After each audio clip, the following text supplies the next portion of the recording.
Blessings, friends. It's Maia here with an Astro update.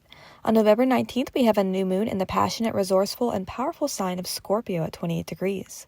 Those of you who have planets in the fixed signs of Scorpio, Leo, or Aquarius, or planetary placements around 28 degrees will likely feel the effects of this new moon the most.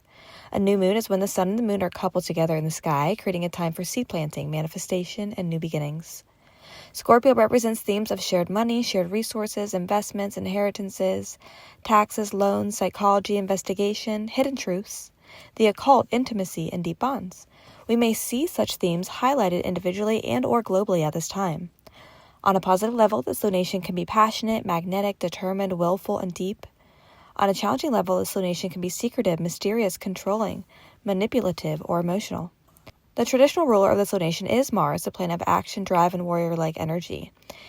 Mars is in Sagittarius, squaring the node, showcasing some may be at an important crossroads around this lunation, involving their past and future simultaneously. This new moon in Scorpio is tensely opposing Uranus, bringing an opportunity for a final shakeup in the Taurus part of our natal chart, either in positive or challenging ways. This Uranus anaretic opposition can bring a freedom-seeking energy, breakthroughs, unpredictability, or rebellion. In addition to this opposition, we do have a wonderful grand water trine, bringing a lovely sense of added emotional support to whatever change or surprises are occurring. It's great to ride out these watery waves of support with ease and flow over trying to control any sort of outcome with the Uranus opposition. We do have quite a few planets in retrograde at this time. For many of us, it can be a time of going inward. Through inner reflection, we can integrate some of these planetary archetypal lessons regarding thought, knowledge, freedom, and structure that are applicable to us individually in our own lives. This lunation is also loosely conjunct Venus, the planet of love, beauty, and money.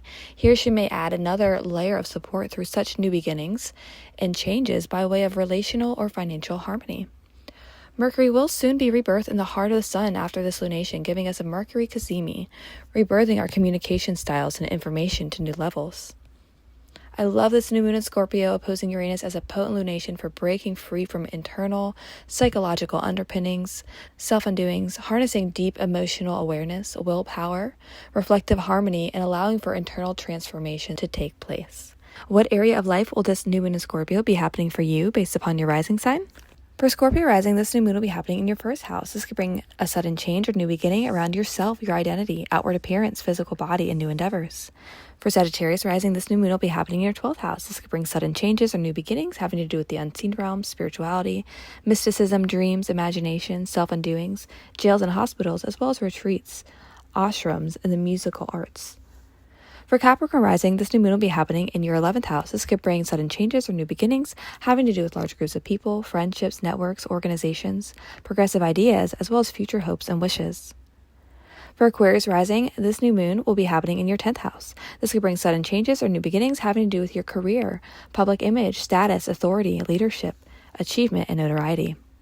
For Pisces rising, this new moon will be happening in your 9th house. This could bring sudden changes or new beginnings having to do with long-distance travel, higher learning, gurus, pilgrimages, publishing and teaching, as well as government institutions. For Aries rising, this new moon will be happening in your 8th house. This could bring sudden changes or new beginnings having to do with your shared money, shared resources, investments, inheritances, loans, taxes, psychology, the occult, and intimacy. For Taurus rising, this new moon will be happening in your 7th house. This could bring sudden changes or new beginnings having to do with your personal relationships, marriages, businesses, business relationship, contracts, agreements, collaborations, and legal documents. For Gemini rising, this new moon will be happening in your 6th house. This could bring sudden changes or new beginnings having to do with your health, work, employment, coworkers, daily routine, diet and exercise, organization, as well as small pets and animals. For Cancer rising, this new moon will be happening in your 5th house. This could bring sudden changes or new beginnings having to do with your creativity, children, dating, romance, joy, hobbies, celebrations, and small businesses.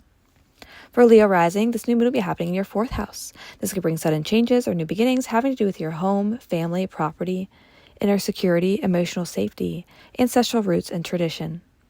For Virgo rising, this new moon will be happening in your 3rd house. This could bring sudden changes or new beginnings having to do with your communication, online content, short-form learning and writing projects, transportation, local community, as well as extended family and siblings. And last but not least, for Libra rising, this new moon will be happening in your 2nd house. This could bring sudden changes or new beginnings having to do with your income, how you make money, saving, earning, and spending, personal resources, food styles, as well as your self-esteem. New moon in Scorpio. Blessings to you all.